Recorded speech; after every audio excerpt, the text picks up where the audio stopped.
The Bliss Business Podcast, the show about empathy, connection, and consciousness in business. Today's episode is brought to you by Zero Company, your paid search, social media, and programmatic ad experts. We are going to Bliss car sales today. Sounds, I know, unreasonable or impossible, but we've got someone here who's doing the good work to help us with this topic. So welcome back to the Bliss Business Podcast, where we explore how empathy, connection, and purpose transform business from the inside out. I'm Stephen here again with Tullio. Hey guys, let's get to it here. Before we introduce our guest, let me just say there's a recent Gallup survey found that companies with empathetic leaders see a 32% increase in sales. Imagine that. And 23% higher customer loyalty. So in industries like car sales, where trust can feel hard to come by, leading with kindness and empathy isn't just refreshing, maybe it's a game changer.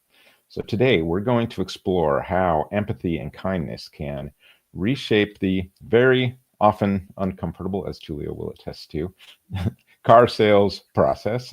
I've been looking forward to this conversation for quite a while. Tullio, introduce our guest today. Absolutely. We're happy to have our guest today, who's Andrew Sardone. He's the founder of AutoKnerd.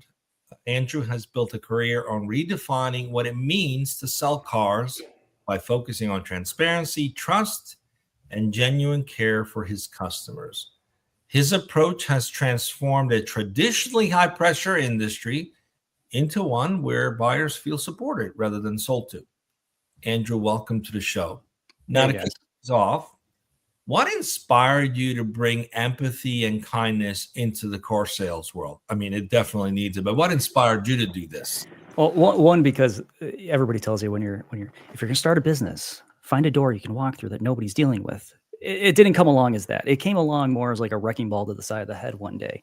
And it was very early on when selling cars that I realized that the first few weeks of selling were my favorite weeks. And the reason is that I didn't know any better. I knew to go out there, talk to people, have a good time, and all of a sudden they just bought cars. And then as time progressed and I started learning more, I started realizing that customers weren't treated as customers. They were treated as transactions and products. And this is really where the problems started to where I started to see the problem, because customers aren't that. Customers aren't your product. Customers are people that you're supposed to partner with and assist them in buying a vehicle. You see, going ahead and putting your essentially looking through the customer's eyes, you see a process just like we were talking about a minute ago with your shopping for a used car, which I'm sure we'll get back to in a second here. That our process of selling cars is fundamentally broken. It's a process that is driven by going ahead and finding somebody, and for lack of a better term, taught very frequently, kind of cracking their head open and taking them for what you can. And that's not right, because when it comes to car sales, people aren't necessarily looking for a car. Eventually they get worn down and they just don't want to do this anymore. And that's not where we want customers to be. We want them to come out in the first shot and realize, hey, you know what? Car salespeople aren't that bad. Actually, this particular individual that I might be working with, they care for me, that, they're expressing kindness. They're realizing that this process ain't easy. And I need to be able to go ahead and get this job done, but I need somebody that can get it done for me. And the whole AutoKnerd philosophy is going ahead, making sure that customer leaves smiling at the end of the day. And this means that we have to partner with them. We can't be a car salesperson, quote unquote, anymore, right? The days of being a car salesperson are gone, and being a consultant has to come to the forefront. The days of being a quote unquote closer, they're gone. People naturally close themselves when they find something that they want, when they're motivated. And our primary job as sales consultants is to motivate them. And our primary job as managers is to teach them how to motivate customers to want to buy. Because when people want to buy, it doesn't matter what the price is at that point. And the customer doesn't ask for negotiation at the end, because nothing will stop them from buying that thing. And that's where we have to get to. Profitability, kindness, empathy, caring, they're all intertwined. And it's a matter of us going ahead and recognizing that when somebody's cared for, they become motivated. And when somebody's motivated, it doesn't matter what you put in front of them, they're buying it if it aligns with their needs. So Andrew, take us behind the scenes kind of how a typical sales process goes. Like you mentioned you were kind of in that beginner's mind, Yeah. you're just out there kind of, I'm just, going to be friendly, going to get by here. Right. And then you've kind of got the system that's just kind of, okay, and this is Andrew, this is how you need to be doing things. Right. Take us kind of through that system where Yeah. you felt, you saw the process just change, and what kind of as a consumer, we don't really see what you guys are going through on that side of the table. We just feel the whole transactional adversarial relationship on this side. Yeah. So the difference between the traditional process and what I teach is the traditional process has a road to the sale that is never changing.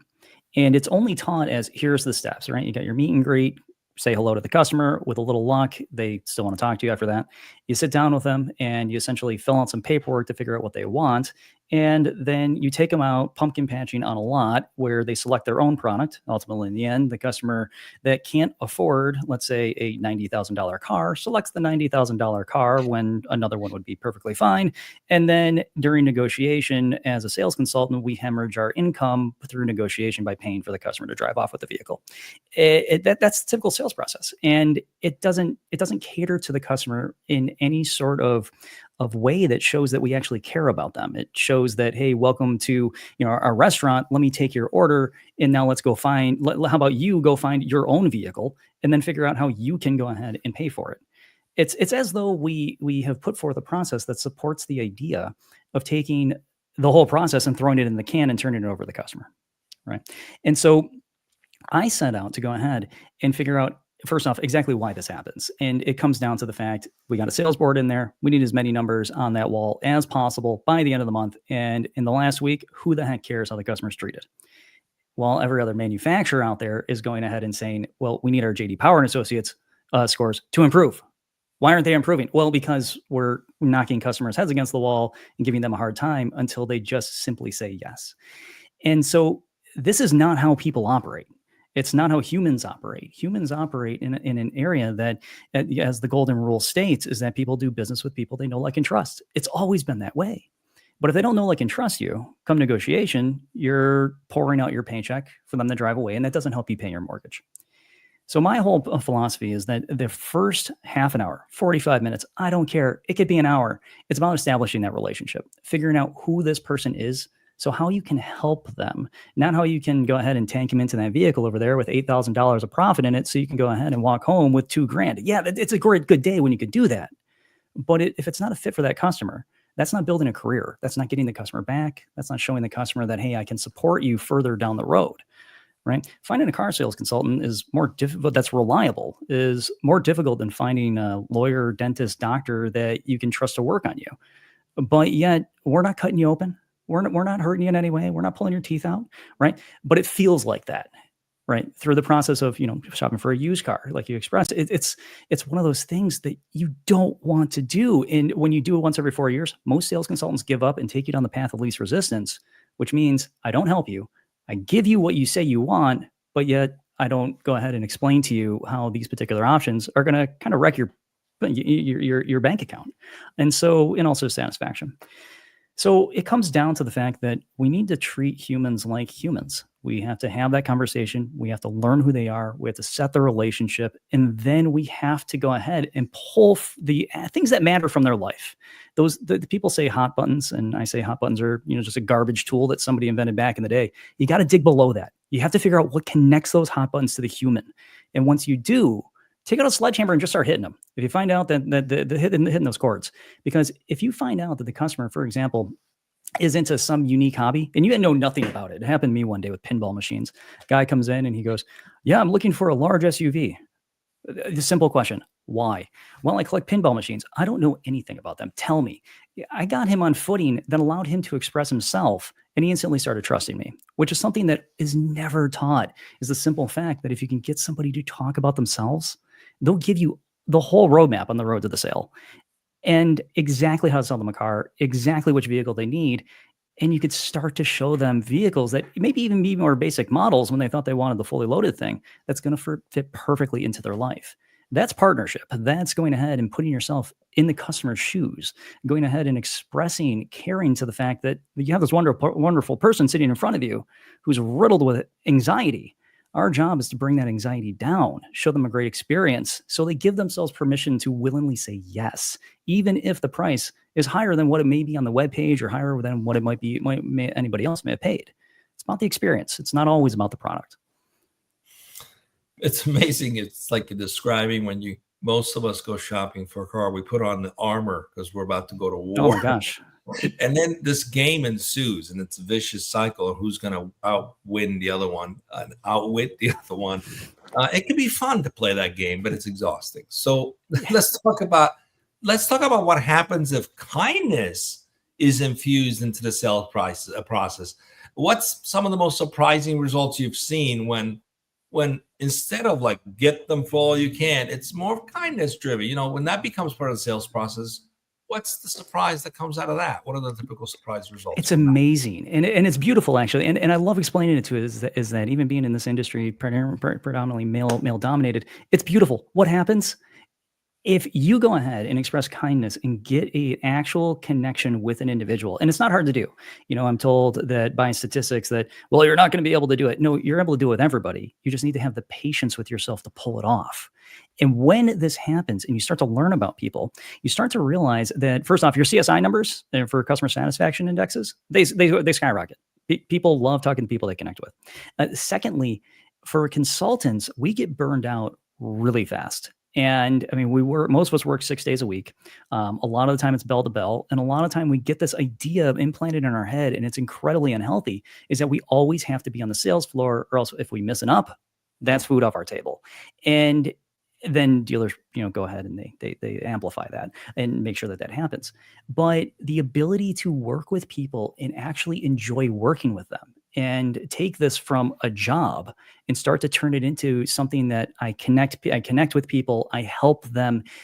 Once you start to realize that you're helping somebody, and once you start to realize that you're enjoying and improving somebody else's life, all of a sudden your life gets easier too. And people want to work with you. People want to sit down with you. People don't care about the extra cash that may be on the card that you have to go ahead and get. The arguments become less, and people are willing to go ahead and listen. It's not just about going ahead and making the customer happy. It's the fact that we as consultants, and again, you could be selling printers, you could be selling cars, you could be selling refrigerators. It doesn't matter. Once you go ahead and you realize what that person's motives are, and you can get them to talk about their life. First off, it's a lot of fun for you. It's a lot less lifting of trying to figure out who the person is. And then once you have that information, you can use it and mold it to go ahead and fill up your bank account. But a lot of dealers never really make that connection, that if I support my staff in relationship building exercises, relationship building activities that we do at AutoKnerd, and we can get them to make a connection, I have a whole lot less burnout. I sell a whole lot more cars. I have a lot more numbers on the board, and my paycheck gets bigger. And that's really the currency in sales, is getting that trust built up to get somebody to go ahead and simply say yes easier. Because again, in the end, it makes our lives more enjoyable. And if we're like me and we're working nearly bell to bell every single day, you don't go home to your family at night as early as you want. You have all these negatives set against you because you went on the path of, I'm going to work in a car dealership. And that's tough. And sales in any way is like that. It takes all this extra effort. Why not make it pay off? And why not make people pay you for your services because you're actually a human being and you're willing to make that connection? Yeah, I think like building that connection, I can see being just more fulfilling during your day, is just going through that process, doing that that's, I mean, you're talking about burnout, and it's just like, it is kind of a game changer approach. Instead of that adversarial relationship, it's a connection relationship. How can I focus on connection? Can you share, like, you mentioned this with the pinball story, but can you share kind of a customer story where like the empathy completely changed the outcome of the process? So again, very early on, I think this is kind of where the spark hit with me, is that I had my office when I was selling cars right along the front parking lot. And so car pulls up one day, and this woman's sitting in her very old beat up Mazda, and her hands are gripped on the steering wheel, and she's just staring at me, but not really at me. You know that feeling that you get when somebody's just kind of looking right past you.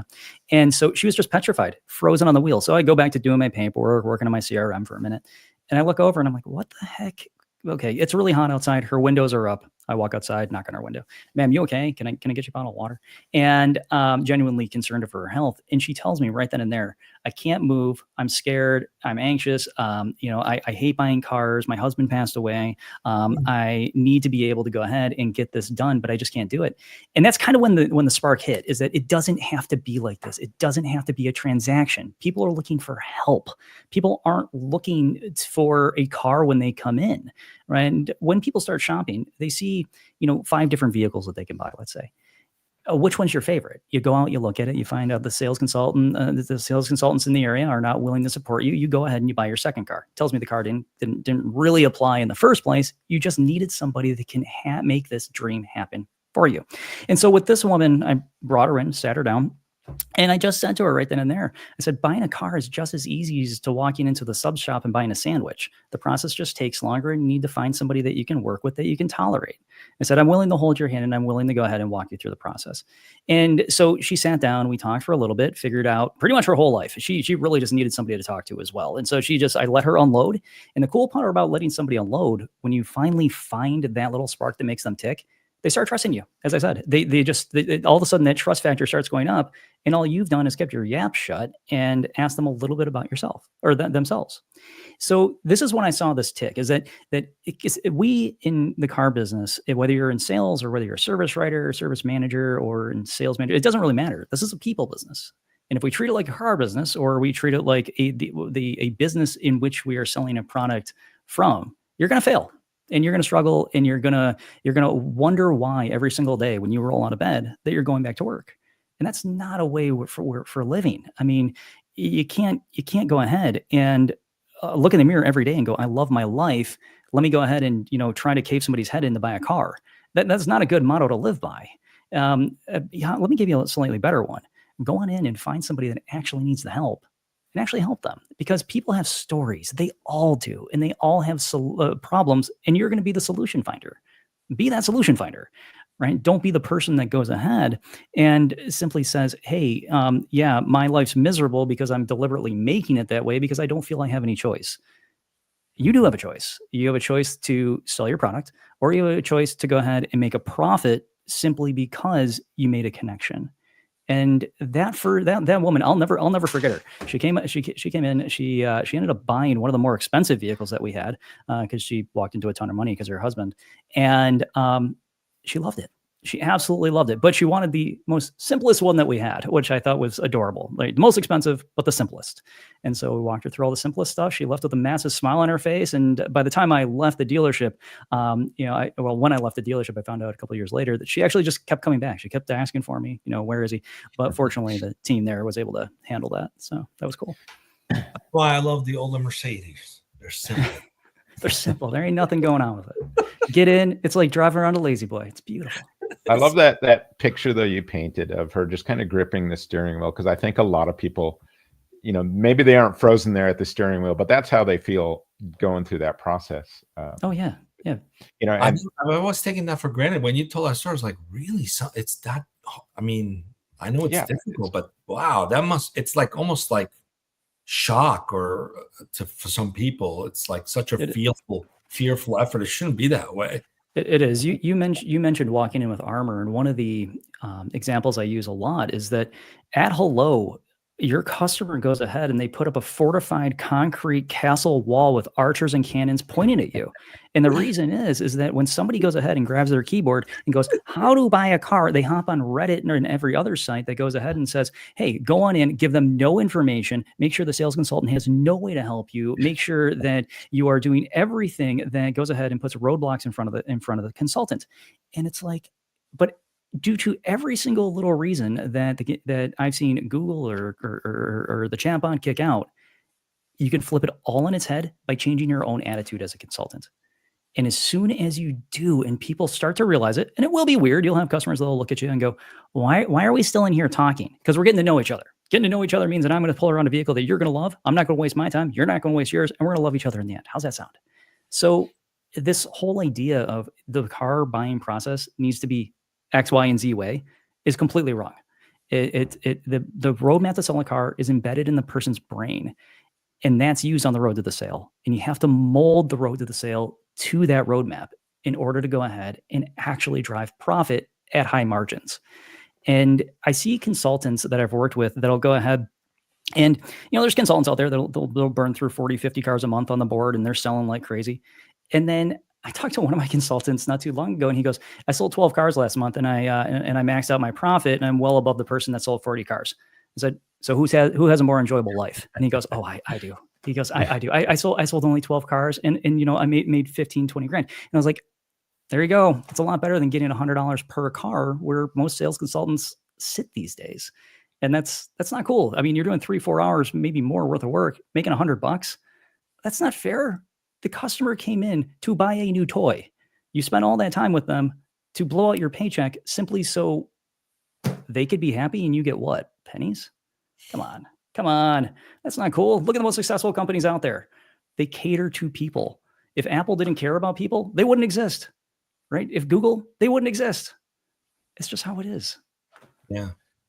So let's talk a little bit about like maybe your system, because we're always trying to find the systems here that have kindness, empathy, love built in them. So what kind of systems or practices have you kind of developed in this kind of journey to put kindness into this broken system?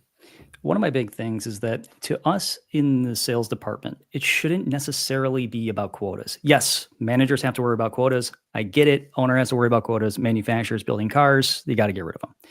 But the quota it doesn't define you. Your quota shouldn't be the car. It should be comfort. And dealers need to start switching from this idea of, I need to hit these high numbers. I need to be a volume dealership. And I get it. Lots of kickback from the manufacturer. But imagine if your customers or your consultants actually knew how to make those connections. You wouldn't have to worry about those kickbacks from the manufacturer because you'd have an extra 100 to 200 grand walking in through your front door. Right. So, and this is why manufacturers do this is here's extra coin. Please go ahead and promote our products. But it's about comfort in this business. And every step on the road to the sale, again, doesn't matter. Could be your walk around.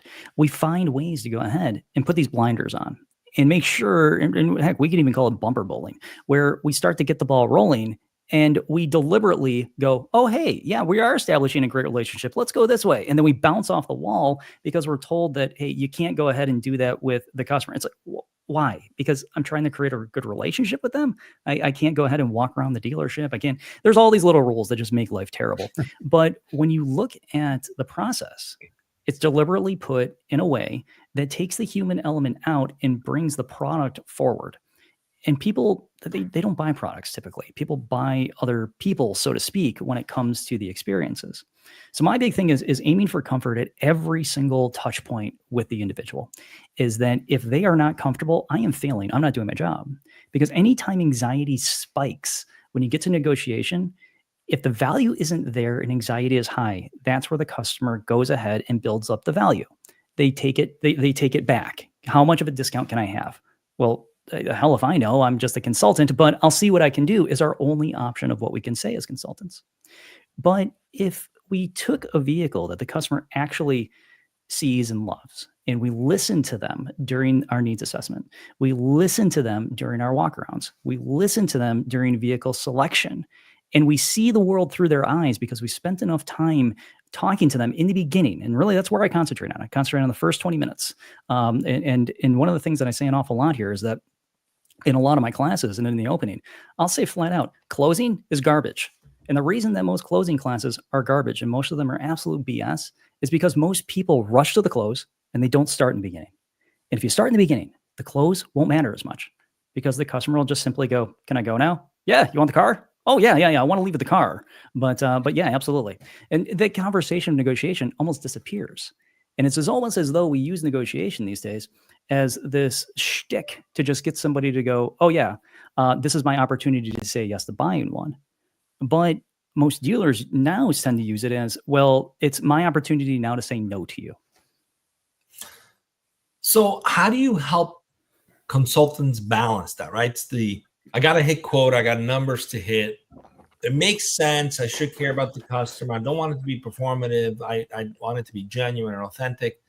I see the value in that, but I've got to hit quota. How do you help them balance those two spheres? You touched on it a little bit. Of course. Any tips on how to sort of check in with yourself to balance that out? And why should you balance that out? For myself, I always set a time limit cap is that if I'm sitting there with a customer for 45 minutes in the beginning, I better start doing something now. If the customer's on a roll and they're talking, hey, thumbs up, I should probably turn that off. So if the customer's on a roll talking, all I'm going to do is I'm going to let them talk. I'm going to let them get it out. Just get it out. But as soon as they're done, I'm going to re-verify information with them, maybe recite some things back, just make sure that they knew that I'm actually on the right path. And then I'm going to move on to the next part of my job and go grab my vehicle, maybe take them on an awesome test drive, things of that nature. But you always have to reel yourself back. You can't just sit there and let them go and go and go. And you can't either. I mean, one thing I teach a lot is that, yes, of course, we all heard of the 80-20 rule, 80% listen, 20% talk. My old used car manager used to call it the rule of shut the hell up. And I would laugh about that because I'm highly technical, so I can talk for years and years and years. And the other side of that coin, though, is that 85% of any conversation should be about the individual's life that you're talking to. It should be about them. It should get almost personal. I want to know, everything about them. I want to know how many cars you have in your garage. I want to know what they are. I want to know how much money you make. I want to know how big your house is. I want to know how many kids you have. If you're willing to tell me, I want to know what your kids do so I can start to build that into my presentation. And I'm going to take good notes. Once I have those, and I have a good story, and I have a good presentation that can actually be applied to the individual's life, now it's time for me to move on, right? That's the point when okay, I know who you are. I know how to connect this vehicle to you. Now I can go ahead and make sure that the value is going to be high, right? You got to make sure that money's in the right space at this point in time. So that's part of the needs assessment. But as soon as you have that story, now it's time to grab that car. Now it's time to go ahead and make that presentation and leverage every little thing that you learned about that customer to this point. So yeah, you went through that process, you said, of like there are several steps to it, but you said you're listening that whole process and you're kind of developing that deeper why about, their life, and why they need this car. But you're also looking out for their best interests, right? Yep. I mean, that's what it sounds like in that process is like, okay, you're really going to need this. You're probably not going to want this type of car that maybe you even came in for because you've got this, and this. Have you considered those elements, right? So you're really looking out for their best interests through that process, right? Is that what you're kind of teaching? And it's something that is definitely not taught, at least anymore. You see, in the car business, if you rewind the clock, you go all the way back to, Henry Ford's first dealerships and everybody else that came after that. You had to be invited into this business. If you owned a car dealership, you brought in your buddies, but you brought in people that were professionals in those areas. You didn't just go ahead and I mean, no offense to any car sales consultants that may be listening, but you don't go ahead and just throw bodies on the floor and hope for the best. You go ahead, you bring them in, you teach them how to be great conversationalists. And then allow them to understand that you can build the customer up from here. You can make the customer believe that this is a dream that they can accomplish. But during the whole time, you have to look at the world and this purchase through the customer's eyes. When the customer is sitting in front of you, very little in your life at that point should matter. I mean, the sales consultants should be clicking on the focus on their phone and honing in on that one individual and actually activating the brain between their ears and going, hey, here's the important thing. Here's another important thing. But listening is probably the number one most looked over thing by the average consultant is actually figuring out what they're saying, asking why questions over and over and over to get that story going. And if you can't see it through the customer's world, or you're not willing to see it through the customer's world, congratulations, you're going to blow out every vehicle and you're not going to have a great life at selling cars. But the consultants that I see that have long-term relationships, the people that have invested that time to, again, know who they are, not just on the level of, okay, you bought that vehicle from me a couple of years ago, welcome back. But, sit down. How's your kids? How's your significant other? Let's chit chat for a minute and spend 45 minutes talking. That's not just a sale. That's that sale and many others after that, because that person knows that you actually are part of their life. Right? Interesting. I want to shift gear a little bit about AutoKnerd and the company's purpose and values. But before we dig into that, we do have a question from the audience. If we can quickly answer this. Oh, yeah. What is an instant sign that a car dealer is suspect and cannot be trusted? What is a sign that the car dealer can be trusted? Okay. All right. A good one. So when you walk into any environment, and I use the bar a lot as an example for this one. So you go ahead and you walk into a bar and it feels uncomfortable. It feels like you don't want to be there. That's a pretty good indication. Trusting your gut is a powerful thing when you walk into a dealership. But if you are trusting your gut and it's telling you no, run, but you're talking to somebody that seems somewhat decent, maybe sit back with yourself for a quick second and go, why am I being told to get out of here? Why is the universe saying this is not the day? And it may be that, your nerves are up there and you got to think about it for a minute. But, if you walk on in and every used car is like freaking filthy, yeah, don't go there. They don't care. If you don't care about your products, you don't care about the customer. Or maybe the customer is the only thing you care about, but you're going to steamroll them in the end because you don't really care in the first place. The other part with this is that if you're talking to somebody and they just aren't listening, or if you hear yelling on the showroom floor, sales consultants or dealership showroom floors, it's a family. These people are stuck around each other they see each other more than they see their significant others and their kids. It's not a nice world sometimes. And I do feel bad for customers that come in and they're like, oh my gosh, that person was an absolute a-hole. The reason that they were is because they're stressed out. It wouldn't kill us as customers occasionally to be nice, but that's a different thing. But this is the thing when it comes to walking into a dealership. If you're not feeling it, go to a different store. If you email a dealer, and I tell everybody this, and I would have told you the same thing, is start on phone, start on email. If phone and email are not working, well, don't go to the stores. If a dealership wants to sell you a car, they will be nice as not to sell you a product. If a dealership is married to their products and absolutely loves the cars that they have on the showroom floor, they will fight tooth and nail to keep those products. And I've worked with dealers that, and I'm not saying this is a good idea, but I've worked with dealers that put customer service so forward that when it came down to price wasn't the issue. If they were making $1 worth of profit, the car was rolling. But I've also worked with dealers that will sell very high-end, extremely high-end products. And when it comes down to the money side's not really the factor. It's the factor that I want to sell you this car, but I want to sell you the next one, the next one, and the next one. And if your environment inside the dealership can't attest to the fact that we are a good place to be, get the hell out of there. Don't stick around, right? We live in an environment now that safeguards our emotions far more than it ever has. And we're starting to recognize what those are. If you are somebody that is looking to buy a car or going, oh man, I don't know when to leave. When your spidey senses go off, get in touch with them. Really hear them. If they're not answering your emails, the hell with them. Go somewhere else. Somewhere else has a car. I like the email tip. I've tried that. Usually if they instantly just want you to come into the dealership, I move on. But if they answer the questions and engage, that means they care about me. That trick has worked very well. So let's go into a couple of questions about if you don't mind. Yeah, I'd like to get a better understanding of AutoKnerd. Research has shown that purpose-driven businesses tend to enjoy a higher level of loyalty from their customers, up to 3x higher than others. What's the deeper purpose that drives AutoKnerd, and how do you bring that to life in your daily work?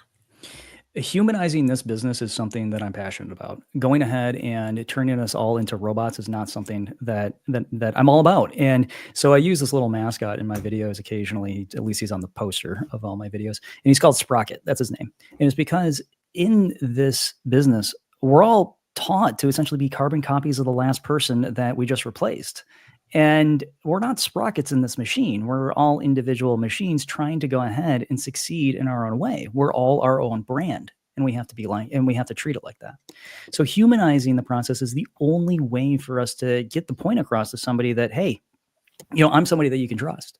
But if I'm going to drag you down a process that you absolutely hate, well, what the hell's the point of even going through it in the first place when I can go to somebody else, or heck, even hop on a webpage now and just buy the car directly from the webpage? So as far as empathy goes on into it, and as far as humanization of this comes together, the core moral is that people are more confident doing business with people when they're comfortable. They're more confident going ahead and spending more money when they're comfortable. I mean, if you look at the hobbies that you have in your life and you go across town and over here, these individuals are, they're selling your product that you wanted at a discount, extreme discount, but they're absolute jerks. You'll go ahead and you Google it and you head over the other side of town and these people are selling over markup, but they're adorably nice. And you're there for 45 minutes, an hour talking to them. You're going to buy it there and you're going to buy stuff over and over and over again from these people, not because of the money. It's because of the people. And that's what I'm trying to convey, is that it's not about the product. It's not about the money. It's about helping people accomplish their dreams of what they want to accomplish when it comes to buying a car. And that drills directly down into going ahead and finding ways to make people realize that we're human too.